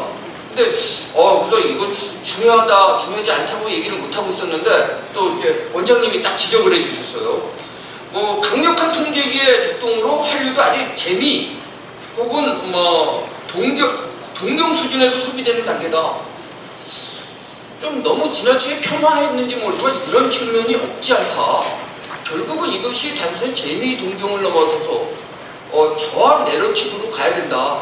아까 그 소련에서 영화 얘기 저는 그보다 더할 말씀드리는 게 맞는데요. 그런 것부터 시작을 하지만 결국은 그런 걸 통해서 자신이 못 먹고 못 산다는 것뿐만 아니라 나가서 현재 그 지배층이라는 놈들이 얼마나 우스꽝스러운 놈들인가. 근데 저런 우스꽝스러운 놈들 밑에서 내가 숨쉬고 있다는 것 자체가 속된 말로 해서 제가 거친 표현하겠습니다. 저는 좀 거친 표현하라고 부른 것 같으니까 쪽팔리다 이런 생각을 했을 때 저는 정권이 바뀌어나가는 걸로 간다고 봅니다. 그 다음에 이제 배급제는 아까 얘기했기 때문에 말씀 안 드리는데요. 저는 계획경제로 다시 가려고 하는 것이요. 단순히 경제적, 공유주의적, 경제적 차산성의 문제를 떠나서 이대로 가면 통제를 할 수 없다. 그래서 통제를 잠시 잡으려고 하는 거예요. 아니 예를 들어서 그래요. 대한민국에서 옛날에 독재든 뭐든 간에 나 정치에 관심 없다고 사회적으로 살면 돼요. 근데 배급권을 갖고 있는 사람은 내 목을 빨리 주고. 그래서 마지막 국제 문제도 좀 넘어가고요. 마지막 그 5번으로 한번 얘기하고 이렇게 읽어보겠습니다. 마지막으로 이야기하고 싶은 것은 대한민국의 입장이다. 저항 내러티브는 민중 스스로부터 나올 가능성은 매우 적다. 빨갱이 교육할 때 레닌도 이렇게 얘기했습니다. 대중적 자생성에만 맡겨서 혁명운동이 일어나지 않는다. 변혁적 의식성이 들어가야 된다라고 했습니다. 이러한 내러티브를 주입 혹은 보급해야 되는 주체를 형성해야 하는데 이를 도와줄 대한민국이 북한 자유에 대한 확고한 입장을 가지고 있는가? 그 다음에 아까 자유를 얘기했는데 과연 대한민국 내부가 자유를 진짜 갈망하고 자유를 지향하고 있는가? 저는 그런 질문을 만약 그것이 확실하다면 저는 북한을 취약점을 해서 변혁을 이끌어 나갈 수 있는데 북한도 북한이지만 대한민국도 내부도 굉장히 문제다. 제가 너무 거칠게 표현해서 죄송합니다. 이거는 마치겠습니다.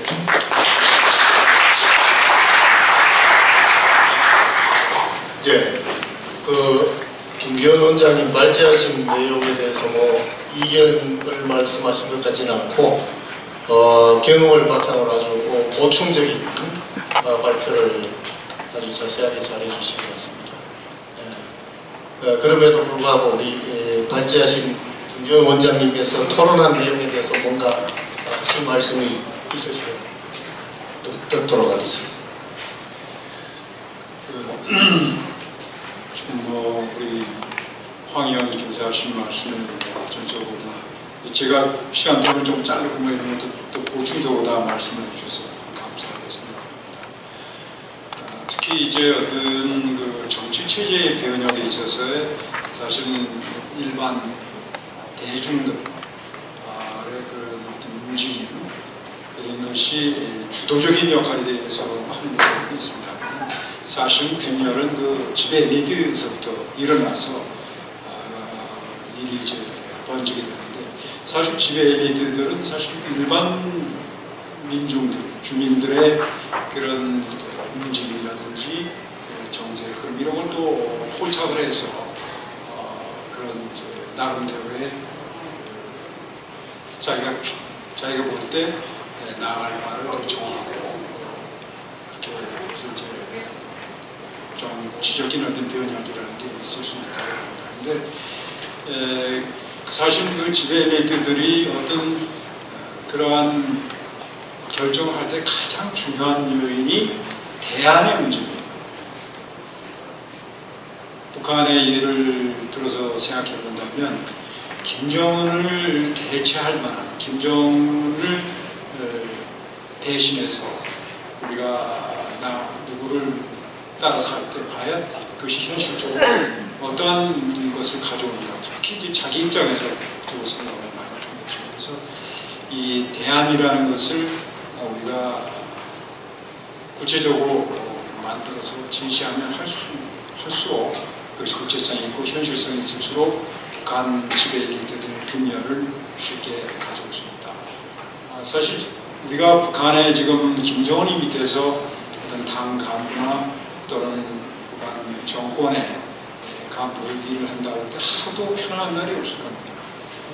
늘 불안하고 자기가 언제 어떻게 될지 모르는 그런 상황에서 자기가 현재 누리고 있는 그런 지위와 또는 물질적인 그런 것들이 향하는 것들이 하루아침에 나가고 자기가 어떻게 될지 모르기 때문에 그런 어떤 불안감 이런 것이 끊임없이 엄습하고 또 굉장히 공포스러운 그런 시스템이에요.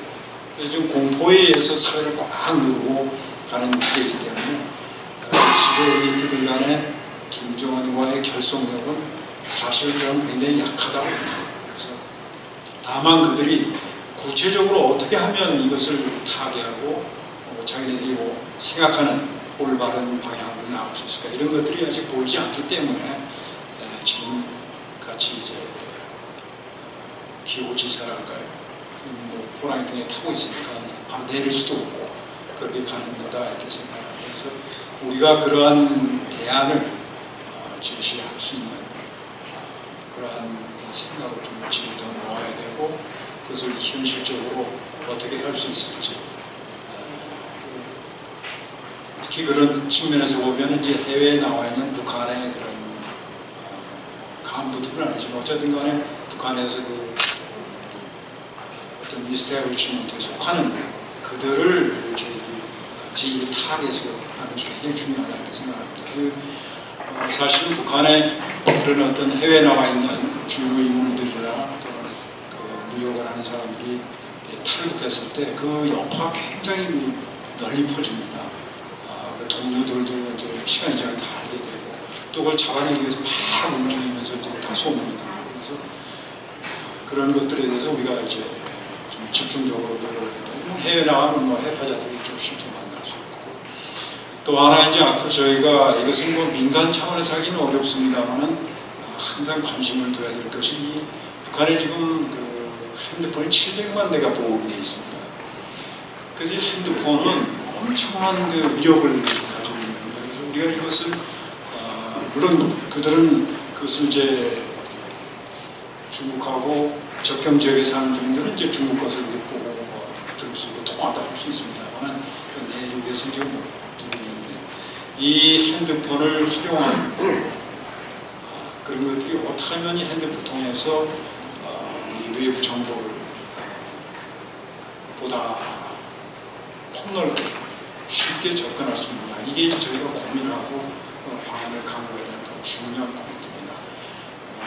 이 핸드폰의 위력이라는 것은 지금 우리 스스로도 개인이 모든 걸 다 가지고 있거든요. 그러니까 이 핸드폰 하나 옛날에 대형 프레임 컴퓨터 같은 그 이상으로 지금 정보가 들어와 있고 요즘 인터랙티브하게 모든 게 되는데 지금 미국의 예를 봐도 미국의 지금 주류 방송들이 이제 거기서 메인스트림 미디어라고 하기도 하고 또 레거시 미디어라는 말도 씁니다만 예컨대 ABC, CNN, MSNBC, CBS 여러 매체가 있는데 신문은 뉴욕타임즈나 워싱턴포스트도 있습니다만 실제 지금 그런 그 메인스트림 미디어 주류 언론을 통해서 전파되는 그런 정보나 뉴스는 X라고 해서 있는 트위터라고 해서 좀 X라고 하는 거에 10분의 1도 안 됩니다. 그러니까 이 모두가 핸드폰을 통해서 정보를 검색하고 거기에 대해서 모든 정보를 얻기 때문에 이 핸드폰의 위력이라는 게 좀 대단합니다. 그러니까 우리 사회에서도 우리가 지금 사실 무슨 9시 무슨 뉴스를 보고서 그 소식을 접하기 전에 이 핸드폰을 통해서 다 보지 않습니까? 그래서 이 북한에도 이제 물론 자기네들이 그런 파이어월을 강하게 구축을 해가지고 외부에 접속이 안 돼 있습니다만은 앞으로 저희는 일론 머스크가 저궤도 위성을 많이 띄워서 그것이 이제 안테나 아주 소형 그런 걸 통해서도 바로 접속할 수 있게끔 만든다는 건데 그런 것이 아니라 좋은 저희들의 생각할 점이라고 생각합니다. 그러니까 지금은 지금 안테나가 상당히 커야 되는데 이제 앞으로는 굉장히 소형 안테나 가지고도 위성에서 직접적으로 모든 걸 접근할 수 있다. 이런 게 가능하다고 하면 과학적으로 몇 년 내에 가능할 거라고 보는데 이러한 것을 포함해서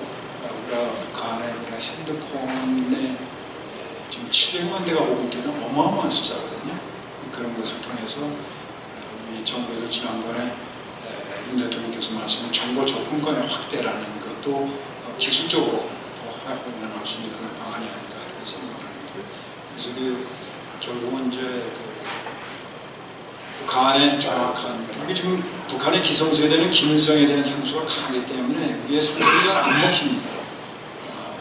또 김일성에 대한 존경이랄까요 그런 마음을 가지고 있는데 그때는 그냥 배급제가 제대로 됐었기 때문에 다 국가에서 그런 걸 받고 살아서 그때는 그런 어려움을 안 겪어서 그런 이제 어떤 과거 북한 김일성이 생긴 거에 대한 향수가 된 게 있는데 지금 배급제라는 아까 스티븐 카킹 교수 말씀하신 거기 보면 삶의 기회 통제라는 게 있습니다.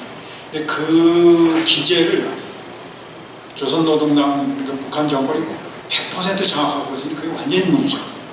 그러니까 이제 노동당 그게 아니라 장악을 말씀 장마당에서 스스로 삶을 개척하고 있기 때문에 그런 통제 기제가 약하고 북한이 좀 제일 강한 게 그래서 이제 영어로 페나티콘식 통제라고 하는데 그런 것도 이제 어떤 공포의 한계 효용이랄까요 상당히 낮아집니다. 젊은 세대는 그런 거 무서워하지만 계속적으로 이런 또 이 한류 문화를 보고 접촉한 거 알면서도 크게 체험한 그러니까 그런 공포의 한계 효용도 시간이 갈수록 계속 줄어들고 있기 때문에 제가 말씀드린 전반적으로 모든 그 요소를 조합하면 북한 김정은 정권의 어떤 취약성은 계속 시간이 가면서 증대되고 있다. 그러다 보면 어느 시점에 가서 어떤 임계점이라든지 또는 특이점에 도달하면 어떤 지배 엘리트의 분열이 올 수 있다. 그렇기 때문에 그런 것들에 대해서 우리가 미리미리 생각하고 대비를 해야 됩니다. 또 자유화를 촉진하면서 그렇게 해야 되고 아까 자유화와 통일에 관한 말씀은 이거는 이제 자유화라는 것은 사실 통일로 당연히 자유화가 되면 통일로 연결이 됩니다. 무슨 어떤 인간의 진행되는 그런 과정 속에서의 우선 자유화에 우리가 포커스를 맞추는 것이 보다 현실적이고 통일을 앞당기는 그런 것이라는 말씀을 추가로 드립니다. 예. 발제 토론은 이 정도 하고요. 방청하시는 분들하고 좀 질문이 있거나 의견이 있으시면 듣는 시간을 한 15분 정도 될 것 같은데요. 그 전에 질문을 받기 전에 사회자가 궁금한 점이 있어서 김기현 원장님께 한 두세 가지 여쭤보려고 합니다. 첫째, 그 발제문에 보면은 대남 전략 전환이라는 한 부분이 있는데요. 이거를 이렇게 보면은 북한이 우리 남한하고 두 개 국가다 하는 식으로 얘기를 하면서 마치 잘못 읽으면은 대남 적화 전략을 근본적으로 포기한 것인가 하는 식으로 비춰질 소지가 있습니다. 근데 제가 보기에는 이거는 표면적인 선동 전략만 포기한 것이죠. 그러니까 남한의 북한에 대한 영향력은 차단을 하고 자기들의 남한에 대한 영향력은 그대로 유지 확대하고자 하는 그런 쪽으로 전환한 게 아닌가.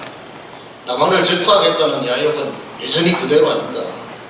왜 이런 생각을 하냐면은 전에 어떤 분한테 북한에서 탈북한 분한테 물어봤더니만 북한은 비핵화 회담을 수십 년간 하면서도 단 하루도 핵 개발을 중단하거나 포기한 적이 없었다. 이런 식으로 얘기를 하거든요. 그래서 북한의 근본적인 대남 전략은 전혀 바뀌지 않은 것이 아니냐. 그렇게 이해하는 게 맞지 않겠느냐 하는 질문을 드렸고요. 두 번째는 북한의 우리 남한의 문화의 힘을 집어넣어야지만 통일이 빨리 온다고 말씀을 하셨는데 우리 대한민국 정부가 그런 기구나 정책을 공식적으로 채택해서 추진한 바가 있는지. 전에 왜 제가 이런 말씀을 드리냐면 전에 대북 방송국을 설립하기 위해서 굉장히 열심히 뛰어다닌 일이 있는데 결국은 주파수를 안 주더라고요. 그래서 무슨 중앙아시아에서 대북 방송 전파를 발송하고 이런 식으로 하는 걸 봤는데요. 우리 정부가 과연 북한에 대해서 진짜 문화를 수출할 그런 자세가 되어 있는 건지 의심스러운 점이 있습니다. 세 번째, 소련은 동구권이나 소련은 1990년대 벌써 공산주의가 망하고 퇴조했는데 지금 우리나라 사회는 공산주의자들이 더 창궐하고 있는 것 같아요. 그 이유가 뭐라고 우리 원장님은 보고 계시는지요? 세 가지 정도 우선 답변을 좀 들어보고 그 다음에 방청하시는 분 질문을 받도록 하겠습니다. 예, 지금 말씀하신 대로 북한이 대한민국을 공산화해야 되겠다, 적화해야 되겠다, 그것을 포기했다, 그렇게는 볼 수가 없습니다. 왜냐하면 이들의 그 주체혁명, 남한을 대해서는 주체혁명이 자기들이 해야 되는 큰 3대 과업 중에 하나거든요. 그러니까 아까 제가 이것이 그러나 이제 자기들이 무슨 여러 가지 주도적으로 계속해서 우리 민족끼리 이런 것도 해보고 많은 걸 해봤는데 별 실효가 없고 또 오히려 지금 돌아가는 여러 가지 상황은 북한에게 불리한 상황으로 그렇게 되기 때문에 북한 내부의 여러 가지 상황을 고려해서 이제 좀 우선 거리를 둬야 되겠다. 그러나 아까 말씀드린 무역을 통한 그런 것들도 공헌을 하고 있고 또 실제적으로 우리에게 자생적인 북한 동조세력들이 있고 그런 것은 우선 방어적인 자기가 그런 목적에서 거리를 두고 이제 우리 민족이라든지 동족이라든지 통일이라든지 이런 걸 자꾸 하게 되면 북한 사람들이 이 대한민국을 바라보는 시각이 언젠가는 같이 가야 되고 또 우리가 희망의 어떤 상징적인 그런 존재로 자꾸 부각이 되기 때문에 그것을 차단하기 위한 그런 것이라고 봅니다. 그러니까 북한으로서는 사실은 스스로 두 발로서 살아갈 그런 방법이 없거든요. 또 우리 대한민국에 있는 존재 자체가 북한 위협에 엄청난 체제 위협을 가하는 거기 때문에 궁극적으로는 자기네가 살고 있는 적화를 해야 된다는 것은 버리지 않았다고 보는 것이 맞을 것입니다. 두 번째로 그 문화의 힘을 적극적으로 활용하기 위한 정부의 어떤 정책 기부 또는 뭐 그런 것이 있느냐, 그런데 이런 것에 대해서는 그러한 것을 저희 정부의 여러 가지 활동이나 뭐 이런 것은 구체적으로 말씀드릴 수는 없습니다. 그러나 하여튼 정부는 정부대로 또 민간에서 이런 것을 어떻게 문화의 힘을 빌어서 북한 사회의 변화를 좀 더 가속도적으로 추동할 수 있느냐, 이런 것이 우리의 큰 과제라는 그런 말씀 드리는 것으로 가름하겠습니다. 주파수 문제는 여기에 이제 굉장히 민감한 여러 가지 사안이 있고, 그래서 과거에도 VOA가 이제 그 별도의 주파수를 가지고 대북 방송을 하려고 했습니다만 여러 가지 걸린 한미 간에도 교섭을 오래 했습니다. 풀리지 않는 여러 또 문제가 있습니다. 그러니까 주파수를 배정받는 문제는 또 다른 차원의 문제라고 봅니다. 우리 사회에 아직도 왜 이렇게 아직도가 아니라 갈수록 그런 좌파적인 세력이 강하냐, 이런 것은 저는 뭐 이거에 대해 전문가는 아닙니다만 제 생각에 지금 세계적으로 좌파들이 굉장히 강합니다. 특히 좌파들이 그 인텔렉츄얼들한테 굉장히 어필을 많이 하거든요. 근데 저는 그 좌파들이 특히 인텔렉츄얼들, 미국도 굉장히 지금 그 대학 이상 고등교육을 받은 사람들이 언론계나 또 학계에 지금 교수는 거의 90몇 %가 다 좌파입니다. 이런 성향을 보이는 게 과연 왜 그런가? 어떤 분은 그런 얘기를 하더라고요. 소련이 있을 때는 미국에서 좌파들이 숨도 못 쉬었는데 소련이 없어지고 나니까 오히려 좌파들이 기승을 부린다. 그래서 주류 세력을 장악했다, 이렇게 얘기를 하는데 저는 그냥 그런 생각을 해봅니다. 이 좌파들이라는 것이 뭐 지금 강성준 의원님 말씀대로 무슨 이 막스 레닌주의에 대해서 그 소련에서는 그걸 오히려 뭐랄까요, 크게 가장 중요한 배워야 될, 공부해야 될 과목을 생각하지 않았다고 그러시는데, 사실은 잘 아시다시피 그 막스 레닌이나 이런 좌파 사상의 핵심은 우리들이 대부분 가지고 있는 리젠트먼트, 영어로 이제 리젠트먼트라고 하는데, 불어는 루송티몽이라고 합니다. 이 루송티몽은 리젠트먼트가 더 강한 감정이에요. 그러니까 이 증오랄까요? 항심, 굉장히 부정적인, 우리는 우리말에 사촌이 땅 사면 배가 아프다고. 그러니까 이런 것들은 나보다 잘 나가고 더 많이 갖고 잘난 사람에 대한 아주 거기에 대한 어떤 부정적인 감정. 근데 이런 것들은 평등이라는 것이 이제 그런 사람들 굉장히 어필을 하는 겁니다. 인간으로 태어났다 평등하게, 재능이 다르다 평등하게 살아야지. 그리고 사회의 어떤 빈부격차라든지 신분상의 격차가 커질수록 다수는 그런 감정을 갖기 쉽고, 사실은 사회의 어떤 부라든지 재화의 분배라는 게 평등하게 안 되고 항상 불평등하고 사회가 있는 한 불평등하게 분배가 되고, 다수는 거기에 자기가 정당한 혜택을 못 받고 있다, 내가 차지할 몫을 못 갖고 있다라는 생각을 하기 때문에 그런 어떤 리센트먼트를 이용한 그런 어떤 사상적 그런 어필일까, 이게 굉장히 잘 먹힌다. 그래서 그런 것들이 이제 우리 사회는 특히 이제 현대사 45년 이후에 그런 걸 겪어오면서 그런 것을 이제 뭐랄까요, 그 일종의 그런 일반인들이 가지고 있는 스스로 자기의 행동에 대해 책임지고 자기 자유를 향해서 일하고 거기에 결과에 책임이, 그런 걸 가르치는 게 아니라 당신이 지금 이렇게 되고 있는 상황은 다 기득권 세력들이 이렇게 얘기했어요. 당신들이 지금 피해자다. 그래서 지금 좀 더 극심하게 얘기하면 그 압제, 오프레스, 그리고 당신은 피압제, 오프레스돼 있다. 영어에서 The Oppressor와 The Oppressed라는 걸 해서 결국은 막스의 부르주아와 프롤레타리아의 그 개념이 이런 식으로 권력 관계로 변질을 시켜서 지배자와 피지배자. 저는 우리 사회에서 각 의뢰 이런 얘기가 많이 나오는 것도 그런 영향이 많이 크게 작용한다고 봅니다.